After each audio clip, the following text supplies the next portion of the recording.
name is Elizabeth Mays, CEO of Mays Multimedia, where we deliver first-class service, custom designs, and quality printing. It doesn't matter how many programs you need or when you need it by. Our job is to deliver a seamless experience and to create a product that you and your family can cherish from years to come. Now, as the third-generation family owner of the business, I'm proud to say that I have my father by my side.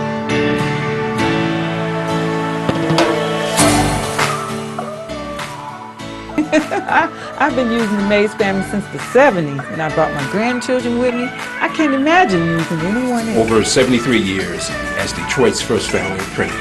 Our motto: We treat you like family. Hello, and welcome to this new segment called Women of Excellence. My name is Elizabeth Mays, and some people might know me as CEO of Mays Multimedia. Other individuals might know me as Editor-in-Chief of Entrepreneur and Executive Magazine, but today I'm going to be hosting the Women of Excellence segment.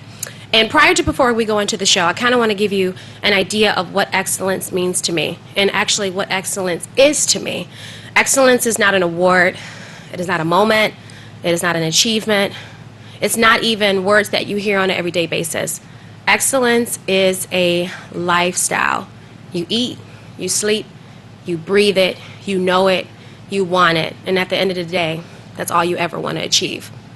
So here on this segment, I'm going to be talking about excellence, and I have the true pleasure and the true honor of actually bringing on one of my closest friends, a dynamic woman in the greater Detroit space, in the space of technology, in the space of coding, and definitely in the space of diversity, my really good friend, Jeanette Washington.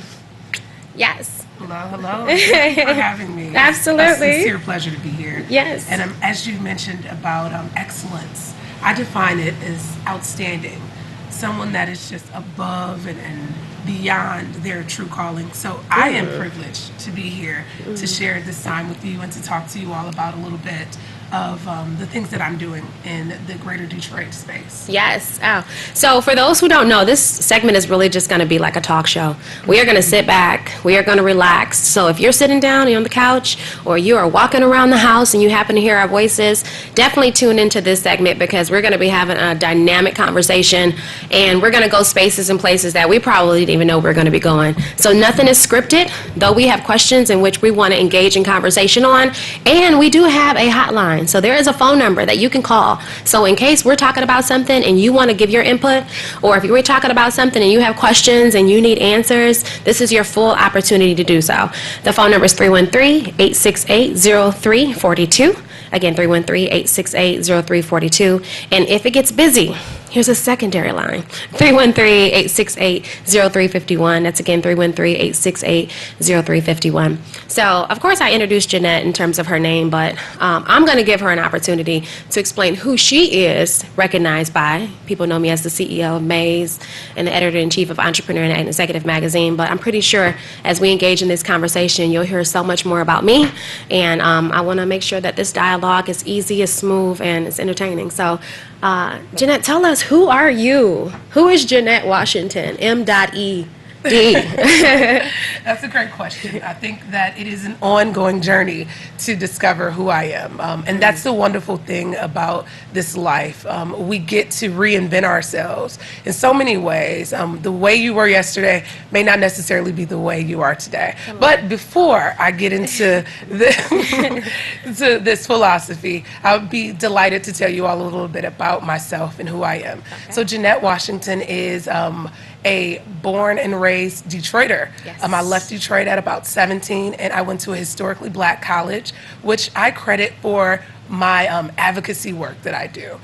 Having gone to a college where my educators, my professors were retired or Black Panther leaders and you know, who are not really active leaders any longer, but they still had that essence about themselves. It really gave me a spark to change my environment, my status quo, my situation. So having gotten that as an undergraduate student, when I began my graduate coursework in education, I strived to pick out those individuals along the way who were underserved and underrepresented, and that came with dyslexia. I saw a lot of students that were being underserved and underrepresented, and they had no access. So that's when I truly began my advocacy work as a dyslexia advocate and someone who is an ally for those with dyslexia. I started my career as a speech pathologist. I had a great run. I thoroughly enjoyed working with children who stuttered or had issues with communicating. That was my favorite pastime of them all. However, I was drawn to technology. So I began to research assistive technology devices and really gaining an understanding of how to assist those who cannot communicate to actually communicate. That led me to become a software engineer. And essentially, I opened my company, Barely Articulating, which does diversity and inclusion workshops and trainings for those who want to provide access to individuals with dyslexia and those who want to unravel the bias, the stereotypes, the microaggressions that exist in the workplace, specifically the tech workplace, for those with dyslexia and special abilities. Right. So that's just a little bit about what I do, who I am, and I hope that was meeting your standard. That's good. We're definitely going to get into some more like very enticing questions that will help to unravel and even peel back the layer of truly what the essence of our conversation is, how she's excellent in what she does. So for those who don't know, Jeanette, I want you to describe to us, what is dyslexia? Okay. Like, how can you see dyslexia on someone or hear dyslexia on someone or read that someone is actually living with a condition of dyslexia? That's a great point that you draw when you ask about how do you see dyslexia. I think it's important, first and foremost, to understand that dyslexia is an invisible disability. Got it. So it's not something that you will see in someone by the way they walk, not necessarily by the way they talk or by the way they present themselves. Dyslexia is a neurological condition, and it is usually, well, it is genetic based, so it is usually passed down from a parent. They may be the one who holds dyslexia, and so it just kind of trickles down to that son or that daughter. Dyslexia is something that we're learning more about, and it's really a pleasure to be a part of this advocacy work, because every day I'm learning something new about dyslexia that I did not previously know. Right. So it affects your orientation, your study skills. It also affects the way you communicate, the way you read, the way you write. So it really affects your lifespan, all of the skills that you utilize. From what I've seen, as far as the myths and the biases that exist, a lot of people say that you're reading words upside down or the letters are moving across the page. That's not all the way necessarily true, only because this is a spectrum. It is a dynamic spectrum in a sense that what you have or what you see may not necessarily be what the person next to you sees or has, and they may have dyslexia as well. Right. Okay. So, and this is where I want to start bringing you into the conversation on top of it as well. So, describe to me your role in eliminating the biases of what people perceive as dyslexia when they're engaging with someone, and also how they should actually be able to engage. Because I know you are definitely involved in so many different spaces, and you're constantly, and you should be following her social media if you are not. I'm not a big social media person when it comes down to like wanting to just follow any and everyone, but this young lady right here, even when it was down to her international travels, which we are going to talk about later,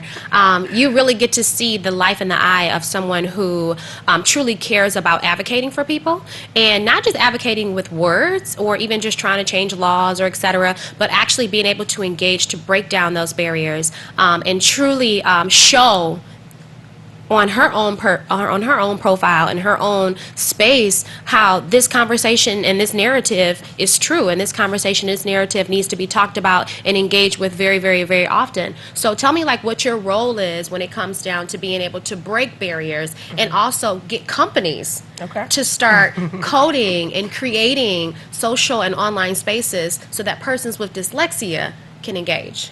Excellent questions, Yes. I may say. So my role as an advocator, again, it stems from having gotten that strong base foundation at the beginning of my matriculation as an undergraduate student.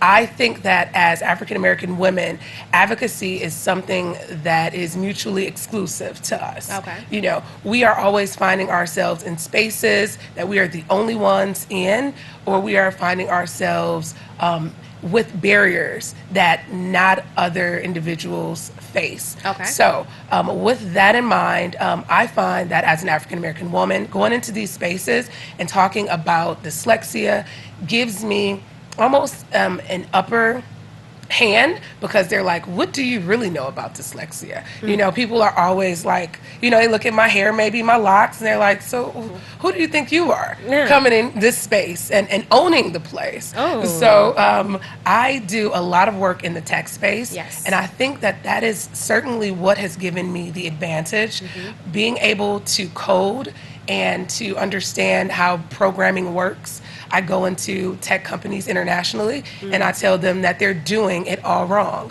Diversity and inclusion are not the same thing. Although we hear them used synonymously, they are not the same thing. I've heard that diversity is being invited to the party and inclusion is feeling comfortable enough to dance. So with that in mind, those are the things that I endeavor when I go into these small companies or these large corporations, and I talk to them about what they need to do so that individuals with dyslexia or other language-based disorders can feel more comfortable to dance. Right, most definitely. So give me some of the names of the the companies that you kind of go in, Okay. because some of them are big companies and some, Yeah. like you said, are small companies. So give us a couple names of the entities that you are actually saying, hey, listen, this is not compatible for everyone. Okay. Right? And I love how you use the analogy between diversity and inclusion. Diversity is basically, you said, giving everybody an invitation to the party, and then diversity and inclusion is feeling comfortable enough to dance. Yes. Right? And a lot of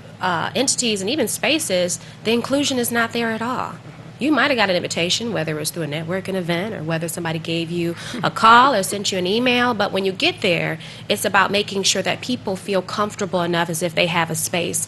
And I'm a very big person, and you know this as well, with using analogies as well. I totally believe in making sure that there's a common denominator on why everyone should feel comfortable.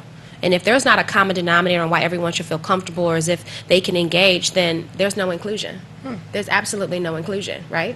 So tell me some of the names of these companies that you actually work with. Okay. So again, now that we're talking about diversity and inclusion, that is the umbrella of which I work with companies, and we talk more specifically about dyslexia and how that looks with their employees actually. However, some of the companies I've worked with are Google, Microsoft. I have worked with IBM, some smaller companies. I can think of in Hartford, Connecticut, I worked with a co-working space out there. I've done some work with Tech Town here in the city of Detroit. Yes. I have done work with it's a lot. It's a lot. And I don't want to, Pat yourself on the back. Can I pat you on your back, please? This is I me don't patting her on want the back. to spend the whole afternoon or morning With your talking resume. about, my resume, because Yes. we're not here for that. Yeah. But I will say that I have been given some amazing opportunities across the globe. Right. Seeing Microsoft in Dubai and being able to go in and to penetrate their space was phenomenal. Right. Working with GT Bank in Nigeria and Lagos was like the highlight of my life so far. So there has been some highs for sure. Definitely have. Like, yeah, you're in spaces where I'm pretty sure there's not many of us. Yeah. Would you say? I would have to agree. You would have to agree. So, and this is on topic, of course, still, but also I want to know about you as an individual. For those that don't know about the magazine Entrepreneur and Executive, we're a quarterly and also theme-based publication that shares stories about successful professionals throughout Greater Detroit. And this summer, we had a very great time with this particular issue called The Women of Influence, Power, and Leadership. And this particular issue, we interviewed roughly about 29 women, between 29 and 30 women, on how do they possess power? How are they using their influence? Where do they possess leadership? And instead of just saying, okay, tell us about your company, tell us about the role in which you play, we were like, no, let's first start off was like, who is Jeanette? You know, what is Jeanette's mantra and routine when she wakes up in the morning? What books is she reading? When she's in a space, how does she present herself, both consciously and unconsciously? And this issue is so dynamic, and I cannot wait to release it because we have phenomenal women in this issue, like Bina Elliott, Ping Ho. Like literally, if I had to start naming all the women, you'd probably be like, "Oh my God, Riley, she's in this issue too." But I'm going to leave this to the idea of who could possibly be in this issue as well. So I had the pleasure of having Jeanette in this issue, and just listening to her, it always reminds me just how excellent of a person she is. And for those who don't know exactly what this magazine looks like, this was actually our first issue, and that young woman, she looks very familiar. I think that's Shameless plug. Shameless plug. So this young woman is me. That was our first issue, which was basically talking about how to build your network and your net worth. And so we're talking about Chamber of Commerce's, we're talking about words on how you can get your certification. And this printed issue is circulated throughout Greater Detroit. We print 10,000 pieces. So wherever you see it, pick it up because it might not be there when you come back. But we had the pleasure of having Jeanette in this issue, and she definitely delivered a power-packed interview while being, where were you? I was in Egypt. She was in Egypt. She was in Egypt, and we have a commonality because I just came back from Egypt in February. So you recently had travels across the globe, literally this summer. And how many days was it altogether? 29? It 30? it was close to 40. Oh my gosh. Okay. All right. Listen, overachiever. So, close to 40 days of traveling international consistently, both for her personal gains and also for business. So let's talk about where you went. Where did you go? So, no, I'm just kidding.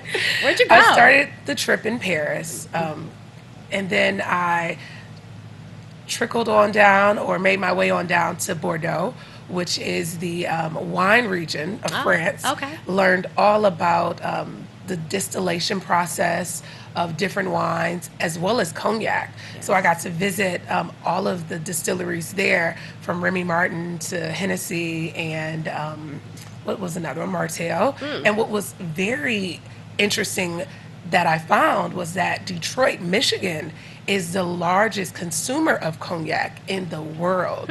So if you all did not know that, you need to invest in a winery or some land somewhere in France so that you can get your stake in the game. But anywho, so that was so that was a more educational aspect of the trip. After that, I visited Spain.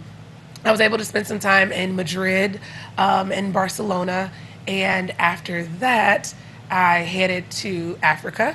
Yes. The first country I visited was Morocco, which was brilliant. I left with so many garments, pashmina, scarves and dresses, and the herbs. Oh, the herbs. I bet it was so fragrant in the air. It was. Something about Morocco. If you haven't been, go. Tell them I sent you. Tell them you sent you. So I was watching this segment, and this young lady told me Morocco is where I should go. Yes, go. After Morocco, I went to Egypt. Okay. In Egypt, I did some business there because I spent most of my time there. So I worked with some of the government, looking at some laws that govern disabilities and that govern diversity and inclusion. So I spent about, I want to say maybe 7 to 10 days there. Then I transitioned over to Dubai and Abu Dhabi in the United Arab Emirates. There I was able to visit Microsoft and do some trainings there for a few days. I stayed there maybe 5 or 6 days, give or take. And then finally the last leg of my trip was in Nigeria. Beautiful. I got to visit Lagos and Ikeja and Abuja. And there I did some trainings on how you can get, individuals with disabilities to learn how to program and code. What's that technology piece? Because it's one thing to talk about making them feel included, but how do we get the ball rolling for those who have severe ailments and they want to find employment, gainful employment at that? So that was a whole nother conversation, and it was really interesting in the fact that it was authentic, Right. and it provided me with the opportunity to tap into some research. Gotcha. A lot of times you may talk about things that you always talk about, Mm-hmm. but on this particular venture, I had to crack a book open. I had to open up my web browser. I had to see what information existed Mm-hmm. and what information needed to exist. So that pulled me in so many different directions. Yes. And then just being there, I was in Nigeria for about 14 days. Wow. So Wow. it was a lot. That was the last leg, Mm-hmm. and I was honestly a little sad about coming home because there's so Oh. much work to be done overseas. I know. You I can know, only there's a imagine. lot to be done here, but over there it's like Right. And definitely tons of when work. we're showing up in spaces, I know for sure that's definitely my motherland. Mm-hmm. And you're coming to Africa and you're sharing your knowledge and your resources Mm-hmm. to individuals who may not always have that knowledge and resource, Sure. but they're willing and they want to have it. They're very hungry for it. They're very Yes. hungry for it. My mother was an evangelist, and also she had a PhD, so she traveled all around the globe as well. Wow. In Africa, especially Ghana, was her heart. And she would go down there and she would teach educators on how to teach the students how to read from some of these English books that she brought from America. So back in 1990, I think it was 1999, my mother and my father, they traveled to Africa, and then they saw a lot of the need for education and how these children were so hungry and walking miles to get to school. So my mother and my father put together a book drive with the Detroit Public School System, and they shipped over 100,000 books to Oh, that's amazing. Ghana, West Africa. Yes. That is so Yes, amazing. and they use their own hardworking money, relationships, and resources to make that happen. So when I hear about you planting yourself and inserting yourself because you know that what you share and what you contain, and they know what you share and what you contain, it's overabundant. You know, it's definitely priceless. And it was an appreciation that I've never felt before. Ooh, it I gave can me imagine. the value Yes. that I don't often see when I go to tech conferences that are predominantly European Americans, Right. that are at these events. It really reaffirmed my goals, Wow. my passion. Yes. And it made me realize why I do what I do. And I'm pretty sure it ignited another fire in you. It did. And that's what Traveling International does. It did. So, hey, everybody, I hope you are enjoying this segment just as much as I am. So we're going to take a break. And in between time, go ahead and get up and move around like you need to. We'll be back very, very shortly to continue the conversation of Women of Excellence with my girl, Jeanette Washington. Thank you. Yes. Say a little prayer for you, and I will always care for you. Hello, Detroit. Hi, my name is Elizabeth Mays, CEO of Mays Multimedia, where we deliver first-class service, custom designs, and quality printing. It doesn't matter how many programs you need or when you need it by. Our job is to deliver a seamless experience and to create a product that you and your family can cherish from years to come. Now, as the third-generation family owner of the business, I'm proud to say that I have my father by my side.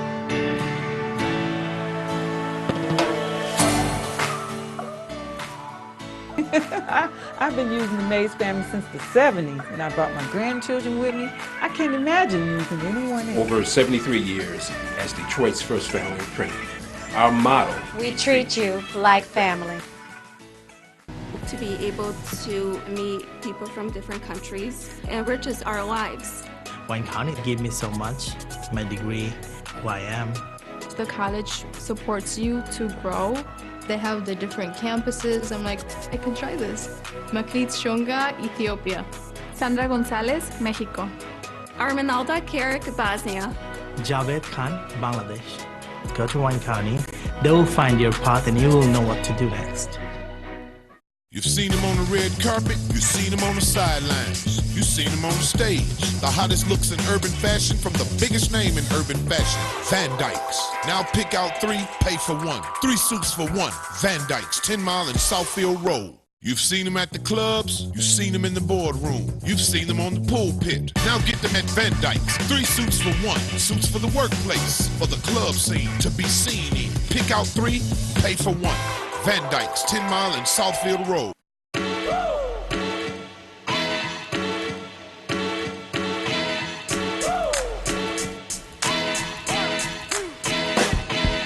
There is not another culinary or hospitality academy located in the city of Detroit. There's a lot of people teaching culinary arts, but they're not teaching the business side of it. We're opening up another kitchen for the Cleary Culinary Academy. We're going to bring a Cleary mind to every kitchen in downtown Detroit. But when we talk about a Cleary mind, we're talking about a student who can make a definite impact. We want to be a part of all the wonderful food establishments, restaurants, and the food scene in general in downtown Detroit.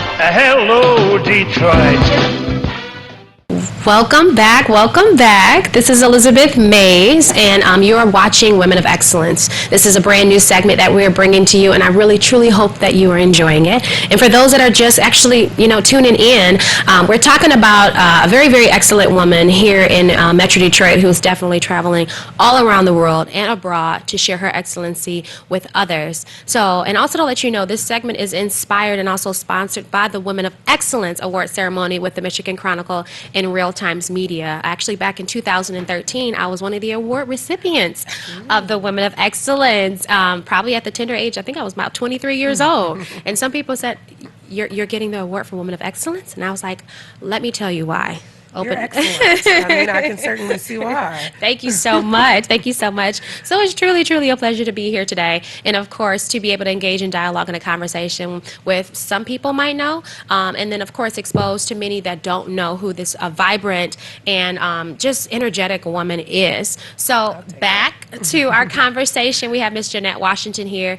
And towards the end of our conversation, before we actually had to break off for our commercial segment, we were talking about your trip to Africa, and you were in Nigeria for several days, and of course some of it was for vacation, but then it actually turned back into business, where you actually put forth your advocacy for persons with dyslexia, right? Yes. So tell us a little bit more about your trip while you were in Nigeria. Okay. Yes. So I will say that the trip was very worthwhile and extremely fundamental to my growth as a business owner and as a professional. As we mentioned earlier, I own a consulting firm called Barely Articulating, and my goal with Barely Articulating is to spearhead those uncomfortable conversations about diversity and inclusion, but more specifically, dyslexia in the workplace. So having gone to Nigeria and gotten a spark of what needs to happen on the advocacy front, it has brought me back with a vigor. You said vibrancy, I believe, or very energetic. Vibrant, very vibrant, very energetic. I'm pretty sure you guys can feel this energy coming through the waves right now. I hope you're enjoying it. Look at us. We hope you're enjoying it. This is not like, definitely something that's scripted and you have to feel like you're just listening to an interview. This is truly a conversation and a dialogue, because I feel like that's the best way that people actually stay engaged and want to stay engaged, right? So go ahead and continue, even though I'm going to interrupt her a couple times, only because I have great things to say. As she should, okay? Yes. With Nigeria, I was there for 2 weeks. 2 weeks. Close to 3, and I didn't want to leave. The people there appreciated the knowledge that I brought to them about the different spaces where they can penetrate and cause change. So I did a conference facilitation of a talk about tech, how individuals with autism and dyslexia, as well as ADHD, can be coders, they can be programmers, they can have gainful employment. So that is the talk that I facilitated at the GT conference. However, I did a couple panels where I sat amongst other educators and we talked about the resources that needed to be imparted in Lagos or in Abuja, in the country in itself. So it was a lot of dialogues that were initiated, a lot of sparks that began, and over the next several years, I'll be looking to see that these things come to pass. So I'll be pouring resources into some of the schools that I was able to meet the headmistresses of. I'll be doing some advocacy work and hopefully, like your mother, be able to donate hundreds and thousands of books there because they want to learn. They are just put in some situations that may cause it to be more burdensome than those here. Yeah, it's unfortunate in life that sometimes you can't help what you're born into, but what you can try to do is help where you're going. And I'd agree. my mom, when she would come back from Africa, and she would definitely, well, she was already a vibrant person. So my mom is like, because she's no longer here with us. She is definitely in heaven looking down. I feel it. I know it. Just And so she's very appreciative. proud. Aw, She's thank very you. proud. Come on now. We're going to shed tears on this show as well, probably. Whenever she would come back, she would just come back with this fire and this tenacity that is unheard of. And I was young. You know, I was probably about 10, 7, 8, 9, 10, 11, 12. And every year she would go travel to Africa. She would happen to go during the same time of my birthday. So a lot of the times I didn't get to spend. She would miss my birthday. But it's okay because as an adult, my mom truly knew that her mission and also her passion for religion and letting people know about Christ, but more of all, also on top of that, integrating education in that so that we can start living in our purposes and start living in where the Lord has us. So, but she would come back with this feeling and this fire and this energy, and I didn't know how that feeling would feel. You know, I didn't know it because I was young. And then when I finally got to step onto the continent of Africa, and you get to see these children who don't have as much as you do, if not maybe a quarter, a tenth, right? But they're so hungry and they're so thirsty for knowledge, and they just want to latch on to anything that's going to give them hope. Yes. That is going to give them hope, right? I think we owe it to ourselves We do. to definitely visit the continent. Absolutely. It will change your perspective about the education system here. It will change your perspective about life as we know it. Right. It is certainly a part of our pursuit of happiness. You have to visit Africa. I'm actually going to take my mom next year. Speaking of mothers, because my mom, I think that it would have definitely give her a hefty purpose in life. Okay. And I think it'll transition some things. Right. She is a product of the Great Migration. Okay. When my grandparents moved here from Alabama, and they moved here for the amazing jobs that we had to offer in the automotive industry, which I would love to talk about the fact that we're now embracing the fourth industrial age. That's another story. Talk about it. We got time. Yes. So, yeah, I think that a lot of the baby boomers, I believe that's how they're categorized, would certainly benefit from going to the continent and seeing how they live there. I think it'll bring back some purpose, really spark some fires, and help us to pour into what we have now. Got you, most definitely. So we're going to jump into another question that I have that I actually had the pleasure of sitting down with Jeanette on, I would say about a week and a half ago. Also for those that don't know, at my company, Mays Multimedia, we also have a publishing division that I officially launched about a year ago called Valley Publishing Company.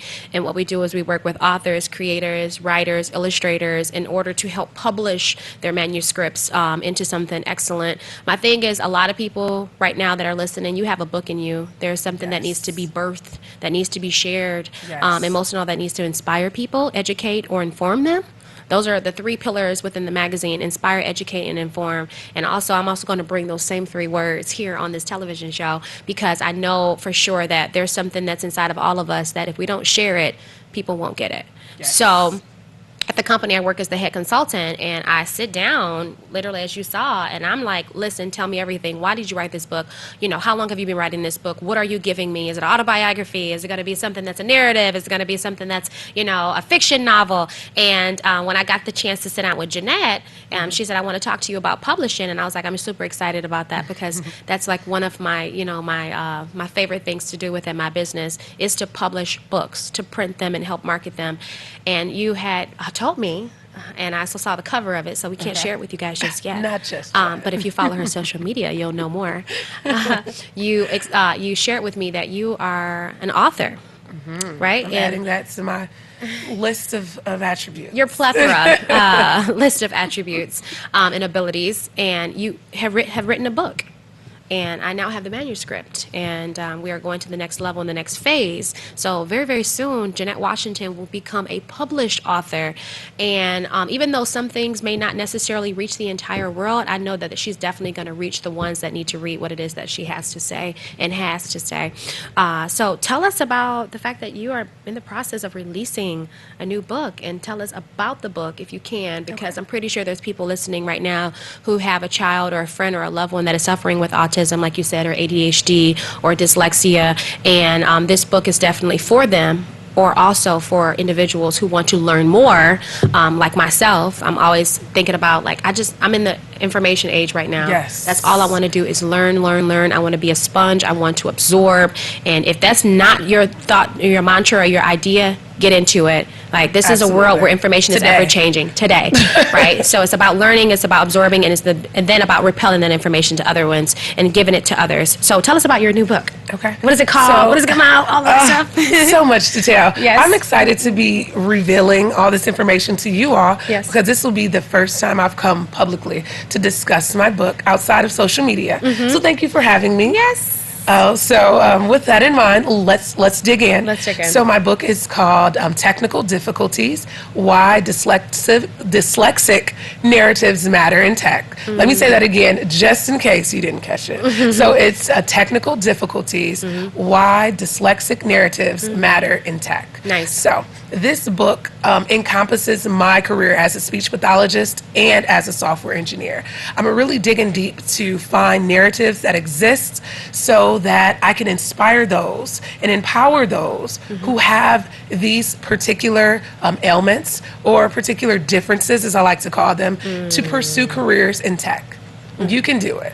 You absolutely have everything you need to be a part of the emerging technology industry. Nice. So what's stopping you? What's holding you back? This is going to be an inspiring guide that's definitely going to shift some biases and really make people check their privileges at the door, at the cover. Okay? So we'll be going through a different series of stories, of dialogues you'll find within the book. And it's a quick read. So it's not something that you'll have to spend the rest of the fall or the rest of the winter reading. It's certainly something that you can read quickly and gain knowledge quickly. Right. Because as you mentioned, this is the information age. Yes. And with that in mind, our time spans, our attention spans, they are very fragile. Is it? So I wanted to bring something to you all that is a quick read that you'll be able to take away so many beneficial gems from. Nice. And you'll also feel inspired, empowered. You'll feel like you can conquer the world. So if you do have dyslexia, or if you do have exhibit some issues with reading, writing, organization, or studying, you can look at this as your Bible and say, you know what, I'm going to go out there into the tech industry, the fourth industrial age, and I'm going to conquer it. I'm going to do what I think is best for me, as far as finding employment or locating something that I'm passionate about within the tech sector. So I am inviting you all to check out Barely Articulating online. Spell that for us, please. It's going to be BEARLY. Barely. Articulating is ARTICULATING. Yes. And please bear with me, pun intended, if I am talking too fast. But you can Google it and check out my Instagram, my Twitter, or even my Facebook, as more information about my book will be revealed. I've been giving different statistics every day on my LinkedIn account. Like one statistic I shared yesterday was the fact that 70% of individuals with dyslexia do not tell their employers that they have it.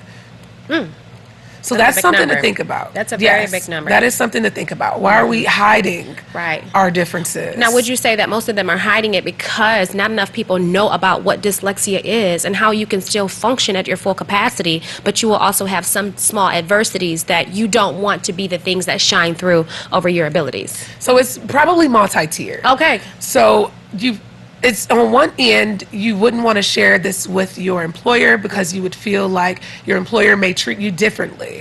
They may even fire you. That might be a thing, because there are laws that are just starting to govern dyslexia, and at this time they're ongoing. So you may have some fear about your status as an employee if you expose this, if you exploit your differences. You may feel that your team is not going to respect what you are bringing to the table. They may say, what does he know? He has dyslexia, or what does she really know? She has dyslexia. So there are a lot of different assumptions, again, biases, stereotypes that come along with having dyslexia. So that's why this book is going to be helpful as you navigate the employment sector, the tech employment sector, to be specific. Yes, and if I'm not mistaken, you told me that this book is also for the future. Yes. So it doesn't matter what age you are. If anything, you want to tap into those that are younger, because the youth needs information that's going to inspire them, not necessarily, and not the information that's going to deter them on whether or not they feel like they can actually be a part of something. So what is it that you forecast in terms of technology and those with dyslexia? What are you trying to tell them that they can do? So one of the great things about being a software engineer, and it's similar to what you were saying in your business as an entrepreneur, it is that we are constantly learning, we are evolving. There are new emerging technologies that are being presented to us every day. So with that, I do talk about some of the technologies that will affect climate change, immigration, healthcare, and things that are a little bit more abstract to a traditional person. Okay. Wow. So how long have you been working on this book? Because sometimes, people say, oh, I don't know if I can, produce my book because, I don't think it's done, or it's not ready yet, or, I haven't put it into, the writing form, or et cetera. When you write a book, you could be writing it from 30 days all the way up to multiple years. But my thing is the longer you wait, like I said, people don't get it. So how long have you been working on this? 30 days, 300 days. Yeah, right, 300. It's all the same, right? You got to get it out. But how long have you been working on your book? So I've been wanting to put something out about dyslexia since I really started learning about dyslexia and really started researching how it is perceived by everyone. So I've been interested in writing a book probably since maybe 2012, 2013. 2012. Yeah, so it's been a while. It's been on my mind. It's been there, lingering. As you mentioned, everybody has a book that they need to bring forth, that they need to birth. And so this one I've been pregnant with this book since about 2012, 2013. Ooh. But it wasn't until I came back from Nigeria that I decided that I am not giving myself any more excuses. This book is about to drop. I'm about to have the baby. Listen. Yes, okay. Happy birthday. Happy birthday. The birthday is going to reignite the book. The book is here. Yes. So that's it. I've been writing it for years. In my own mind, physically, I've been taking notes. But again, having traveled across the globe this summer, it really inspired me to just put it out there. I mean, and what's the worst that can happen? I always think about the fact that, my favorite quote was, I believe, in Peter Pan, and it says, but what if I fall? But what if you fly? That lingers with me so much, because I think it's important when we're writing books, since that's where we're transitioning this conversation to. We're here. Yes. It's important that when you are writing a book, you have that one person in mind that you want to help. That one person you want to change their thought process. That one person that you want to help make their life a little easier. So when you go into writing your book and you're thinking like that, I mean, only good can come from it. Now, I would love for my book to be an international bestseller. I love to be able to do a TED Talk on my book. But if I just focus on that one person that truly needs it, that dyslexic person that really wants to break into the tech industry because they see that that's where our society is heading, but they're nervous, they're scared, they're fearful. Right. If I can just affect that one person's life, then I've done my job as an author. Wow. And more than just an author, as an advocate. As an advocate. You know? Because again, an author is something I'm adding to my attributes now. I'm a writer. You're a writer. So, Yes. So I'm also an advocate and an ally. An ally. And, you know, I talk about working as a speech pathologist and having worked as an educator and also working as a software engineer. So this is my baby in a sense of it has a little bit of everything that I've gone through thus far. Right. All of the different journeys that I've been exposed to. Right. All of the different pathways I've taken. Because, I mean, although I may not seem like I've gone through a whole lot, you know? You look so young. I look so young. But, I mean, life has definitely shown me some interesting things. Yes. Absolutely. So. And you documented it along the way. I have. That's fantastic. And this is actually, I want to know if this is, you know, if you can give me this fact or this idea. How many persons deal with or live with dyslexia? 1 out of 5. 1 out of 5. So Yeah. that means that potentially in this entire building, someone might have it. Someone. And you may not know that you have it. And I'm the kind of person where I totally believe in not getting tested, but being in a space where you can be consulted to help figure out if there's different things and inabilities that we have. Because no one's perfect. And sometimes we just live with things and be like, oh, I'm just the kind of person, you know, I'm just horrible with time. Or, you know, I'm the person that... That's me. Right? I'm that person. But you got here on time today. We started on time today, right? Yes. You know, or I'm this kind of person that, you know, I'm just bad with this, or I'm bad with this, or, you know, my mom was like this, or my dad was like this. You know, we're in a lifestyle right now where there's so many different ways on how we can still live our best lives while having something that's a disadvantage for us, right? So I'm a firm believer in whatever my disadvantages are or my inabilities, I put them down on the ground like a stepping stone. And I use them to elevate what it is that I'm good at. Okay. Right? I'm a firm believer in actually reading tons of books that are going to constantly help you to matriculate in your level of your career, your personal life, or etc. A couple of the books that I'm reading right now, and maybe you can give a couple shout outs for the ones that you're reading. Yeah. I'm reading this book right now called The Compound Effect, and it's by an author named Darren Hardy. And if you're a book whiz or you love to read, whether it's an ebook, whether it's an audiobook that I'm actually enjoying right now as an audiobook and also as a printed book, that's a phenomenal book to get. It really talks about how in order to achieve success, we have to understand that habits are little things done over time for the greater good. Okay. Right? I can certainly agree with that. Yes, you can definitely agree with that, right? Just doing things, mundane things that we don't think are going to, you know, to make an achievement will. Have you ever been outside in your house and you know, went to go garden or whatever, you came back maybe about 2 or 3 days later and you saw this huge mountain of sand or dirt, and you're like, where did this come from? Those little ants were digging away, slowly but surely. This is a good analogy. Slowly but surely over time to then show progress. So in life, the same way, we didn't just become excellent overnight. I'm not even talking about myself. She didn't even become this excellent She's talking overnight. about herself as We're well. looking. We're both talking about each other. You know, excellency does not just like happen overnight. It is a lifestyle. You eat, you sleep, you breathe, you know, you accept, you love.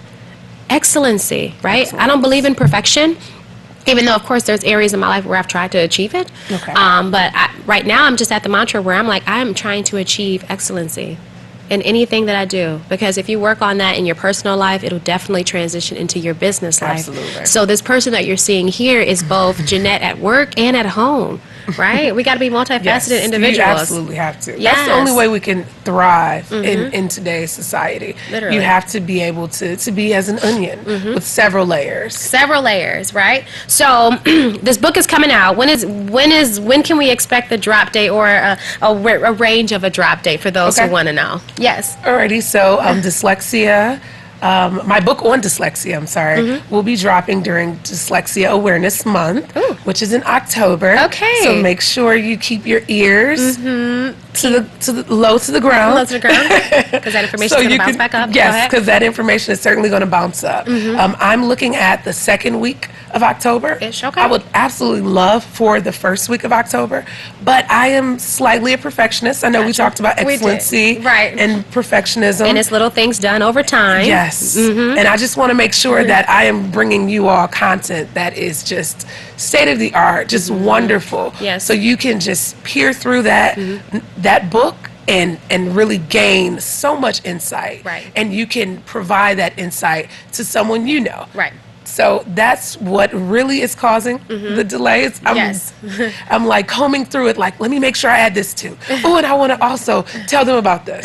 So at some point in October, either the second week or the first, just stay tuned to our social media. You will certainly get a book. Got you. Beautiful. Now, for those who actually want to see you in person, engage in your conversation, because it's not always just about dyslexia. It's about coding. Yes. You even do a lot of motivational speaks, a lot of motivational talks. Like, what are some of the things that might be coming around your calendar very soon that if somebody wanted to engage or hear or know, or even a website, something like that? Okay. So I usually do a lot of talks around the metro area and also in Canada. So I'll be doing Michigan Dev Fest this year, and that will be at the Little Caesars Arena, and I'll be talking about special needs and special abilities and how they translate into the software engineer's life.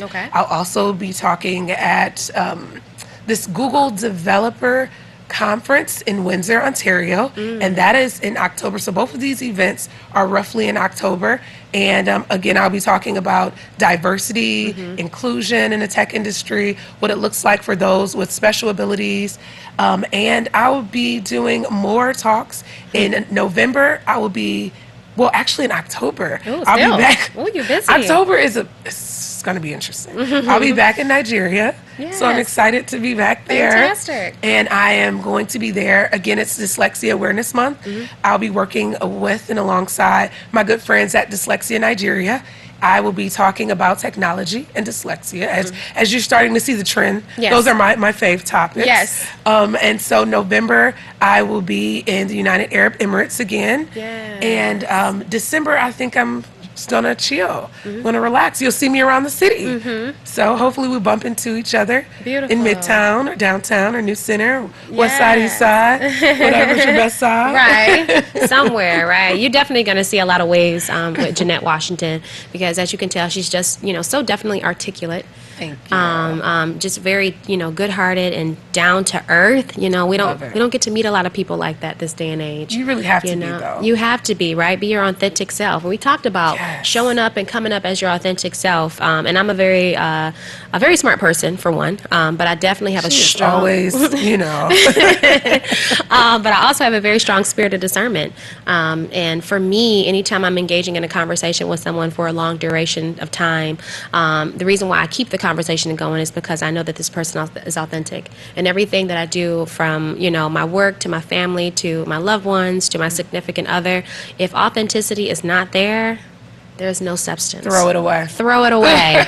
Throw it away. So, but before we wind down, give me some of your mantras, because my thing is, when you meet excellent people or you meet great people, and we always want to know, how do people get there, right? You're trying to get a roadmap or a timeline, and sometimes it's not even about that. It's about what makes that person them. How are they fashioned? What is their thought process? Because everything starts in the mind.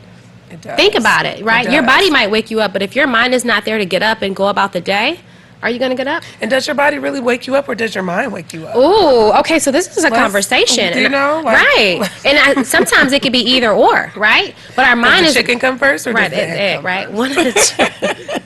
It could be truly either or, but I know for sure at the end of the day, your mind has to tell you, all right, you need to get up. It's time to do this, right? So give me some of the mantras that make up Jeanette.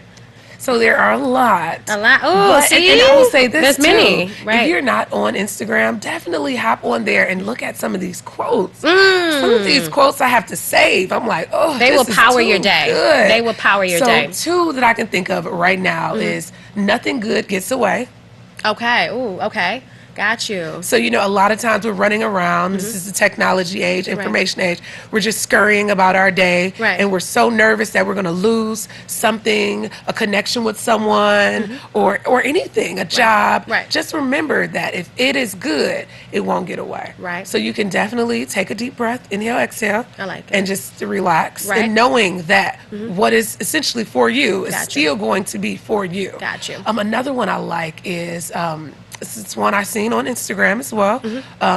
It was, let me put it back in my thought process. This or something better.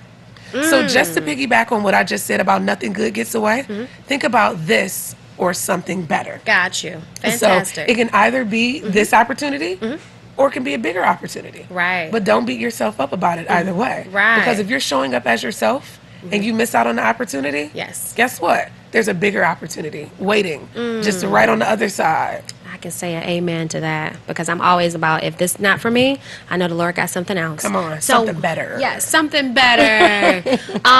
Jeanette, it's been a pleasure having you on this show and taking out time in your Saturday morning to be here, but most of all to talk to you. So thank you so much for tuning in today. We really, really appreciate it. Once again, my name is Elizabeth Mays, CEO of Mays Multimedia and also Editor-in-Chief of Entrepreneur and Executive Magazine. And of course, today, your host. And today we had the lovely Jeanette Washington of Barely Articulating. Yes. So if you find her online, you'll see these cute little pandas with their eyes here, and where else? And then here.